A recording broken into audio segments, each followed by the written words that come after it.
My heart was beating so loud I was sure Derek could hear it from across the room. I lay there in our bed, forcing my breathing to stay slow and steady. My eyes barely cracked open, just enough to see him moving around in the darkness. It was 2:17 a.m. according to the red numbers on our alarm clock, and my husband was creeping around our bedroom wearing latex gloves and carrying a small black bag I had never seen before. 3 hours earlier, I had done something that terrified me more than anything I had ever done in my life. When Derek handed me my nightly cup of chamomile tea, the same tea he had been making for me every single night for the past month, I smiled and thanked him just like always. But this time, when he went to brush his teeth, I poured every last drop down the bathroom sink and rinsed the cup clean. Then I climbed into bed and waited. Now watching him through my barely open eyelids, I knew I had been right to be suspicious. Derek thought I was unconscious, knocked out cold by whatever he had been putting in my tea. He moved with the confidence of someone who had done this many times before. Quiet, but not worried about waking me up. That scared me more than anything. The whole nightmare had started 3 weeks ago, though I didn't realize it at the time. I just thought I was going through a rough patch with my sleep. Every morning, I would wake up feeling like I had been hit by a truck, groggy and confused, sometimes finding myself in strange positions in bed. My pajamas would be twisted around my body in ways that didn't make sense, and I would have no memory of moving during the night. At first, I blamed it on stress. Derek had been traveling more for his job, selling medical equipment, and I was working long hours on a big project for my graphic design business. When you work from home like I do, the days can blur together, and I thought maybe I was just pushing myself too hard. But then my sister Claire called me one Tuesday morning and she sounded worried. "Anna, are you okay? You sounded really weird last night when we talked, like you were drunk or something, but you said you hadn't been drinking." I didn't remember talking to Claire the night before. I didn't remember much of anything after drinking my tea and going to bed around 10 o'clock. That's when the first cold finger of fear touched my spine. I started paying closer attention after that. I noticed that the strange heavy sleep only happened on nights when Derek was home. When he was traveling for work, I slept normally and woke up refreshed. When he was home and made me my tea, I would fall into a deep, dreamless sleep and wake up feeling awful. The bruises were what really convinced me something was wrong. Small ones on my arms and legs that I couldn't explain. When I asked Derek about them, he would look concerned and suggest maybe I was sleepwalking and bumping into things. He even offered to take me to see a doctor, which made me feel guilty for suspecting him. What kind of wife suspects her husband of hurting her when he's trying to help? But the guilt wasn't enough to stop the growing fear in my chest. I started testing my theory in small ways. Some nights I would tell Derek I was too full for tea or that my stomach was upset. On those nights I slept fine. Other nights I would drink the tea and I would wake up feeling drugged and disoriented. 2 weeks ago I pretended to have a headache and went to bed early before Derek could make my tea. I lay in the dark and listened to him moving around downstairs for over an hour. When he finally came to bed, he seemed agitated, checking his phone constantly and tossing and turning all night. That's when I knew for certain that Derek was putting something in my tea. My own husband was drugging me every night, and I had no idea why. The not knowing was almost worse than the fear. What was he doing to me while I was unconscious? Why was he doing it? How long had it been going on? The questions spun around in my head during the day while Derek was at work, making it hard to concentrate on anything else. I thought about confronting him, but something held me back. Maybe it was the way he had been acting lately, more controlling and possessive than usual.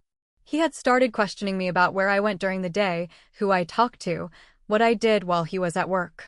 He had also been encouraging me to cut back on my freelance clients, saying he made enough money to support us both and that I should focus on taking care of myself and our home. Looking back now, I could see he had been isolating me, making me dependent on him, preparing for something. But preparing for what? So instead of confronting him, I decided to catch him in the act. I needed to know what he was doing to me while I was unconscious. I needed proof of what was happening so I could figure out what to do next. Tonight was the night I would finally get my answers. As Derek moved closer to the bed, I forced every muscle in my body to stay relaxed and limp. I had practiced this earlier, lying in bed and trying to look unconscious while staying alert enough to see and hear everything around me. Derek was standing right next to my side of the bed now, looking down at me. Even in the darkness, I could see he was holding something in his gloved hands. My skin crawled at the thought of those latex gloves touching me, but I stayed perfectly still. He reached toward me, and every instinct in my body screamed at me to run, to fight, to do anything but lie there and let him touch me. But I needed to know what he was doing.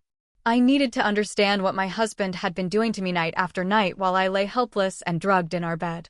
What happened next would change everything I thought I knew about the man I had married. The man I had trusted with my life. The man who had been slowly destroying me one cup of tea at a time. The first time I noticed something was wrong, I blamed myself. It was a Thursday morning in early October, and I woke up feeling like I had been swimming through thick mud all night. My mouth was dry, my head was pounding, and I felt dizzy when I tried to sit up.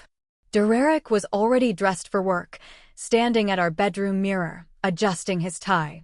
"You okay, honey?" he asked, turning to look at me with what seemed like genuine concern. "You look a little pale." I rubbed my temples, trying to clear the fog from my brain. "I think I'm coming down with something. I feel awful." Derek walked over and pressed his hand against my forehead. His touch made my skin crawl, though at the time I thought it was just because I felt sick. "No fever," he said. "Maybe you're just stressed about that big project you're working on. You've been pushing yourself pretty hard lately." He was right about the project. I had been working long hours on a rebranding campaign for a local restaurant chain, and the deadline was approaching fast. It made sense that stress could be affecting my sleep. Derek kissed my forehead and told me to take it easy, maybe skip work for the day and rest. But the strange thing was, I felt fine by noon. The grogginess lifted. My headache disappeared and I felt completely normal. I even managed to get several hours of good work done on my project. By evening, I had almost forgotten about feeling sick that morning. That night, Derek made me chamomile tea like he had been doing for the past few weeks. He said it would help me relax and sleep better, especially with all the stress I was under. The tea was sweet and soothing, and I always felt grateful that he was taking care of me. Within an hour of drinking it, I would feel drowsy and ready for bed. The pattern continued for over a week. I would wake up feeling terrible, spend the day gradually feeling better, drink my tea at night, and sleep deeply until morning when the cycle would start all over again. I mentioned it to Derek, and he suggested I might be working too many late nights, or maybe I needed to change my diet. Everything changed the night Claire called. I was sitting in bed with my laptop putting the finishing touches on some logo designs while Derek was in the shower. My phone rang and Claire's name appeared on the screen. I was always happy to hear from my little sister, especially since we had been trying to stay in better touch after our parents died in a car accident 2 years ago. "Hey, Claire," I answered, balancing the phone between my ear and shoulder while I continued working. "Anna, thank God you're okay," Claire said, and she sounded really upset. "I was so worried after we talked last night. You sounded so strange, like you were drunk or on medication or something. I almost drove over to check on you." I stopped typing and gave the phone my full attention. "What do you mean? We didn't talk last night." There was a long pause. "Anna, we talked for almost an hour. You called me around 11:30. Don't you remember?" My blood went cold. I had no memory of calling Claire the night before. I remembered drinking my tea around 10 o'clock, feeling sleepy and going to bed. The next thing I knew, it was morning and I was waking up with that familiar groggy feeling. I don't remember calling you," I said quietly, glancing toward the bathroom where I could still hear the shower running. "You were talking about Derek's work trip next week, and you kept repeating yourself. You told me the same story about your client meeting 3 different times. I asked if you had taken sleeping pills or something, and you just laughed and said you were fine. But you definitely weren't fine, Anna." After Claire hung up, I sat there staring at my phone, trying to remember anything about the previous night after drinking my tea. There was nothing. Just a blank space where several hours of my life should have been. That's when I started paying closer attention to the pattern. Over the next few days, I began keeping a journal, writing down how I felt each morning and trying to remember what had happened the night before. The results were disturbing. On nights when Derek was home and made me tea, I would have no memory of anything after drinking it, and I would wake up feeling drugged and disoriented. On nights when Derek was traveling for work, I slept normally and woke up refreshed. The difference was so obvious once I started tracking it that I couldn't believe I hadn't noticed before. I also started noticing other things. Sometimes I would wake up and my pajamas would be on backwards or my hair would be messed up in a way that didn't make sense if I had just been sleeping. Once I found my phone on Derek's side of the bed when I was sure I had left it on my nightstand. Another time I woke up with my wedding ring on the wrong finger. The bruises started appearing around the same time. Small round marks on my upper arms that looked like fingerprints, a bruise on my hip that was perfectly rectangular, like I had been pressed against the edge of something. When I asked Derek about them, he looked genuinely puzzled and concerned. "Maybe you're sleepwalking," he suggested. My mom used to sleepwalk when she was stressed. She would bump into furniture and not remember it in the morning. It sounded reasonable, but something about his explanation didn't sit right with me. I had never sleepwalked before, not even as a child, and the bruises didn't look like the kind you would get from bumping into furniture. I started doing research online about sleep disorders and sleepwalking. But I also found myself reading about date rape drugs and their effects. The symptoms matched what I was experiencing perfectly: memory loss, grogginess, disorientation, and physical evidence of things happening while unconscious. But this was Derek, my husband of 4 years. The man who brought me coffee in bed every morning and rubbed my feet when I had a long day. The man who had held me while I cried after my parents died and who had proposed to me on the beach where we had our first date. How could I even think such horrible things about him? I decided to test my theory in small ways. One night, I told Derek I had eaten too much dinner and my stomach was upset, so I didn't want any tea. He seemed disappointed, but said he understood. That night, I slept normally and woke up feeling fine. A few nights later, I said I had a headache and wanted to go to bed early before our usual tea time. Derek offered to bring the tea to bed, but I said the smell might make my headache worse. Again, I slept normally, but Derek's behavior on those nights was strange. He seemed restless and agitated, checking his phone constantly and staying up much later than usual. On the nights when I did drink the tea, he would go to bed at the same time as me and seemed much more relaxed. The final test came last week. I told Derek I was feeling nauseous and asked if he could make me some ginger tea instead of chamomile. He said we didn't have any ginger tea and offered to run to the store to get some. I said not to bother, that I would just skip tea altogether. That night, Derek insisted on going to the store. He was gone for over an hour, which seemed like a long time, just to buy tea. When he came back, he had a box of ginger tea and seemed eager for me to try it. The tea tasted different from chamomile, but within an hour, I felt the same drowsiness, and the next morning, I woke up with the same groggy, drugged feeling. That's when I knew for certain that Derek was putting something in my tea, no matter what kind it was. My own husband was drugging me every single night, and I had no idea what he was doing to me while I was unconscious. The question that kept me awake during the day was simple and terrifying. What was Derek doing to me while I lay helpless in our bed? Tonight, I was finally going to find out. Derek set something down on the nightstand with a soft click, and I had to fight every instinct in my body to keep from flinching. Through my barely open eyelids, I could see him pulling out what looked like a small camera from his black bag. My heart was pounding so hard I was amazed he couldn't hear it, but I forced myself to keep breathing slowly and steadily like I was in a deep sleep. He positioned the camera on the dresser across from our bed, angling it toward me. The small red light blinked on, and I realized he was recording whatever he was about to do. My stomach turned, but I stayed perfectly still. Derek moved back to the nightstand and pulled out his phone, turning on the flashlight app, but keeping it dim. In the soft glow, I could see him looking down at me with an expression I had never seen before. There was no love there, no tenderness. He was looking at me like I was an object, something he owned. He reached into the bag again and pulled out what looked like a small notebook. He flipped through a few pages, and I could see writing on them, though I couldn't make out the words from where I was lying. He seemed to be checking something, like he was following a plan. Then Derek did something that made my blood freeze. He pulled out a pair of scissors. I watched in horror as he carefully cut a small piece of fabric from the bottom of my pajama top, right at the hem where it wouldn't be noticeable. He placed the fabric in a small plastic bag and sealed it. Why would he want a piece of my clothing? What was he planning to do with it? Dererick put the scissors and the bag back in his black bag, then moved closer to the bed. He started taking pictures of me with his phone, moving around to get different angles. The camera flash was off, but I could hear the soft click of the phone's camera each time he took a photo. But then he started moving my body. Dererick lifted my arm and positioned it differently, then took more pictures. He moved my leg, adjusted how my head was lying on the pillow, even pulled at my pajama top to make it look more disheveled. Each time he moved me, he would take more photos from different angles. I had to use every ounce of willpower I had to stay limp and unresponsive. When he lifted my arm, I let it fall naturally when he released it. When he turned my head, I didn't resist or help him.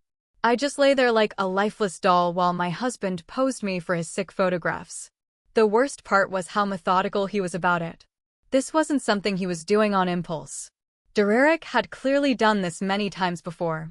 He knew exactly how to move me without waking someone who was actually unconscious. He knew which angles to photograph from and how to make the pictures look the way he wanted them to look. After what felt like hours, but was probably only about 20 minutes, Dererick stopped taking pictures and pulled out his laptop. He set it up on the chair next to our bed and started transferring the photos from his phone. I could hear the soft sounds of him typing and clicking, and I realized he was uploading the pictures somewhere. While the photos were uploading, Derek opened his notebook again and started writing. I could see him glancing back and forth between me and the notebook like he was taking notes about what he had done. The idea that he was keeping records of this made me feel sick. Then Derek's phone buzzed with a text message. He picked it up and read it, then typed back a response. A few seconds later, another message came in. Derek smiled as he read it. And that smile was the most terrifying thing I had seen all night. He typed another message, then showed his phone screen toward the camera that was still recording. I couldn't see what was on the screen, but Derek was clearly communicating with someone about what he was doing to me. More messages came in and Derek kept responding. At one point, he took a few more pictures of me and sent them right away. Someone was giving him instructions about how to pose me, what pictures to take. This wasn't just Derek acting alone. He was working with other people. Derek closed his laptop and put his phone away, but he wasn't done yet. He pulled something else out of his bag that I couldn't quite see in the dim light. When he moved closer to me, I realized it was some kind of small brush or swab. He used it to collect something from my skin, then sealed the swab in another small plastic bag. He did this in several different places, always being careful not to wake me. I had no idea what he was collecting or why, but the clinical way he was doing it reminded me of how evidence is collected at crime scenes. Finally, Derek started packing up his equipment. He put the camera, the laptop, the bags, and the notebook back into his black bag. He took one last picture of me with his phone, then turned off the camera on the dresser. But before he left the room, Derek did something that almost made me gasp out loud. He leaned down and kissed my forehead, just like he did every morning when he left for work. "Sweet dreams, Anna," he whispered, and his voice was so gentle and loving that for a moment I almost doubted what I had just witnessed. Then he was gone, taking his black bag with him. I heard him go downstairs, and a few minutes later, I heard the front door open and close quietly. Derek had left the house at almost 3 o'clock in the morning, probably to meet whoever he had been texting with. I lay there in the darkness, my whole body shaking now that I was alone. What I had just witnessed was so much worse than anything I had imagined. Derek wasn't just drugging me. He was photographing me, collecting evidence from my body, keeping detailed records, and sharing everything with other people. I wasn't just his victim. I was his product. The sound of Derek's car pulling out of the driveway was the most beautiful sound I had ever heard. I waited another 10 minutes, counting every second before I finally allowed myself to move. My whole body was stiff from lying so still for so long, and my hands were shaking as I sat up in bed. I had to move fast. Derek had said he was leaving for a 3-day business trip to Chicago, which meant I had maybe 6 hours before he realized he had forgotten something and came back home. He always forgot something when he traveled. The first thing I did was search our bedroom. I knew Derek kept his real laptop hidden somewhere because the one he had used last night wasn't the same one he used for work. I found it in a locked briefcase under our bed, but the lock was just a simple combination lock. I tried our anniversary date, and it clicked open immediately. Derek's laptop was still logged in, probably because he had been in such a hurry to leave. What I found on it made me sick to my stomach, but I forced myself to keep looking. I needed evidence of what he had been doing to me. There were hundreds of photos and videos organized into folders by date. The oldest folder was labeled with a date from 8 months ago, which meant Derek had been doing this to me for much longer than I had realized. Some of the photos were of me sleeping normally, but others showed me posed in ways that made me feel violated and dirty. But the worst part was that I wasn't the only victim. There were folders with other women's names on them.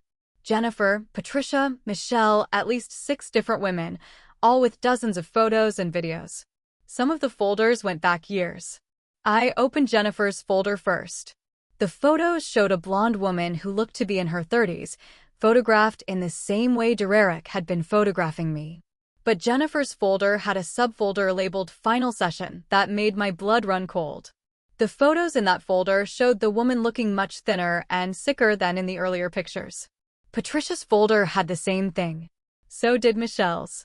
All of the women looked healthy in their early photos, but the later pictures showed them looking weak and ill. What was Derek doing to these women, and what had happened to them? I found my answer in a document labeled Client Communications. Derek had been selling access to live video feeds of unconscious women to paying customers online. The customers could request specific poses, specific clothing, even specific things to be done to the women while they were drugged. Derek was running some kind of sick business, and I was his latest product. The document showed that Derek charged different rates for different services. Basic photo sessions were cheapest. Live video feeds cost more. And there was something called premium services that cost the most. But the document didn't explain what that meant. I found out when I opened Derek's email account. There were messages going back months between Derek and his customers discussing what they wanted to see and how much they were willing to pay for it. Some of the requests were so disturbing I had to stop reading. But the most terrifying thing I found was an email from just 2 days ago. A customer was asking about graduation services for me. And Derek had responded that I was almost ready and that he would begin the final phase soon. I didn't know what the final phase meant, but based on what had happened to the other women, I knew it wasn't good. I copied everything I could find onto a flash drive, then started looking for Derek's phone records. He had been using a second phone for his business, and I found the bills hidden in his desk drawer. The phone records showed calls and texts to numbers all over the country, usually late at night. One number appeared more frequently than the others, with calls almost every day for the past month. I wrote down all the numbers along with the dates and times of the calls. Then I found Derek's notebook, the same one he had been writing in the night before. It was hidden in his sock drawer, and reading it made me understand just how much danger I was in. Derek had been keeping detailed records of everything he did to me. He recorded what drugs he gave me, how long I stayed unconscious, how I reacted to different doses. He noted which poses and scenarios his customers requested most often. He even wrote down things like what I ate for dinner and how that affected how deeply I slept. But the most chilling entries were from the past week. Derek had written that several customers were asking about permanent access to me and that he was considering transitioning to the final service level. He had also noted that I was becoming suspicious and that he might need to accelerate the timeline. I realized that Derek had been planning to do something permanent to me, something that would give his customers complete access. Looking at what had happened to the other women, I was terrified that permanent meant I would disappear entirely. I took pictures of every page in the notebook with my phone, then put everything back exactly where I had found it. Derek couldn't know that I had discovered his secret, at least not yet. But I couldn't handle this alone. I needed help, and I needed it fast. Derek would be back in 3 days, and based on his notebook entries, I didn't think I had much time before he moved to whatever the final phase was. I called Claire first, but it went straight to voicemail. She was working a night shift at the hospital and wouldn't be available until morning. I left her a message asking her to call me as soon as possible, that it was an emergency. Then I thought about Mr. Peterson, our elderly neighbor. He was always sitting on his front porch watching the neighborhood. If Derek had been doing strange things at night, Mr. Peterson might have noticed. I looked out our bedroom window and saw a light on in Mr. Peterson's kitchen. It was almost 5 o'clock in the morning, but he was an early riser. Maybe he would be willing to talk to me. I had to take the chance. I was running out of time, and I needed someone to believe me about what Derek was doing. I grabbed the flash drive with all of Derek's files and headed for the front door. It was time to find out if I had any allies in this nightmare. Mr. Peterson answered his door in his bathrobe, looking concerned when he saw me standing on his porch at 5 o'clock in the morning. I must have looked terrible because he immediately invited me inside and offered me coffee. "Anna, dear, what's wrong? You look like you've seen a ghost." I sat at his kitchen table, my hands shaking as I tried to figure out how to explain what I had discovered. How do you tell someone that your husband has been drugging you and selling photos of your unconscious body to strangers online? Mr. Peterson, I need to ask you something, and I need you to be completely honest with me. Have you noticed anything strange happening at our house at night? Anything unusual with Derek? Mr. Peterson's expression grew serious. He poured himself a cup of coffee and sat down across from me. "Anna, I've been wondering when you were going to ask me that question." My heart stopped. "What do you mean?" "I've been watching Derek come and go at all hours of the night for months now. Sometimes he leaves the house around 2 or 3 in the morning and doesn't come back until dawn. Other times he has visitors who park down the street and walk to your house in the dark." I felt sick. "Why didn't you say anything?" "Derek told me you were having severe sleep problems, that you were taking strong medication that made you sleep very deeply. He said the doctor had advised him to check on you throughout the night, and sometimes he had to take you to emergency medical appointments. He asked me not to mention it to you because you were embarrassed about your condition." Derek had been covering his tracks, making sure that if anyone noticed his strange behavior, they would have an innocent explanation for it. But Mr. Peterson was sharper than Derek had given him credit for. But something about his story never sat right with me. Mr. Peterson continued, "You've always seemed perfectly healthy to me, and I've never seen an ambulance or medical transport at your house. Plus, Derek's visitors didn't look like medical professionals." I pulled out my phone and showed Mr. Peterson some of the photos I had taken of Derek's notebook. His face went pale as he read the entries. "Dear God, Anna, we need to call the police right now." But when we called 911, the dispatcher seemed skeptical. A woman claiming her husband was drugging her and taking photos while she slept sounded like a domestic dispute, not an emergency. They said they would send an officer when one became available, but it might be several hours. "That's not good enough," Mr. Peterson said after I hung up. "Derek could come back at any time." That's when Claire finally called me back. I had never been so happy to hear my sister's voice in my life. "Anna, I got your message." "What's going on?" I explained everything to Claire, from the drug tea to what I had discovered on Derek's computer. Claire listened without interrupting, and when I finished, she was quiet for a long moment. "I'm coming over right now," she finally said, "and I'm bringing someone with me." An hour later, Claire arrived with Detective Martinez, a friend of hers from the hospital who specialized in cases involving drugs and sexual assault. Detective Martinez took one look at the evidence I had gathered and immediately called for backup. "This is much bigger than just what Derek was doing to you," she explained as we waited for the other officers to arrive. "Based on what you found, he's been running a criminal enterprise for years. We're going to need to coordinate with other jurisdictions to track down all of his victims." The police set up surveillance on our house and traced the phone numbers I had found in Derek's records. Within hours, they had identified several other men in different states who were part of Derek's network. They were all being arrested simultaneously, but Derek was still out there, and he was supposed to come home that evening. Detective Martinez decided to set a trap.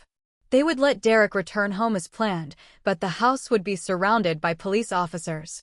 They wanted to catch him in the act of trying to drug me again, which would give them the strongest possible case against him. I was terrified, but I knew it was the only way to make sure Derek couldn't hurt me or anyone else ever again.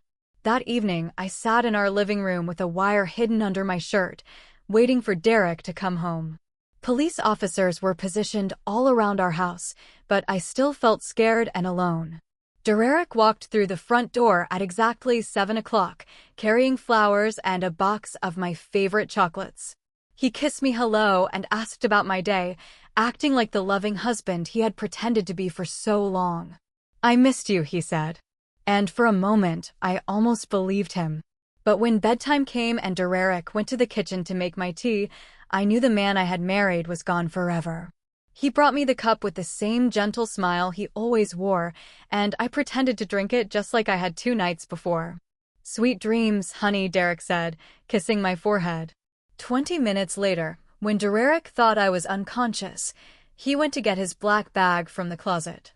But this time, when he turned on his camera and pulled out his notebook, Detective Martinez and 3 other officers burst through our bedroom door. Derek's face went white as the officers surrounded him. He looked at me lying in bed, then at the police, then back at me.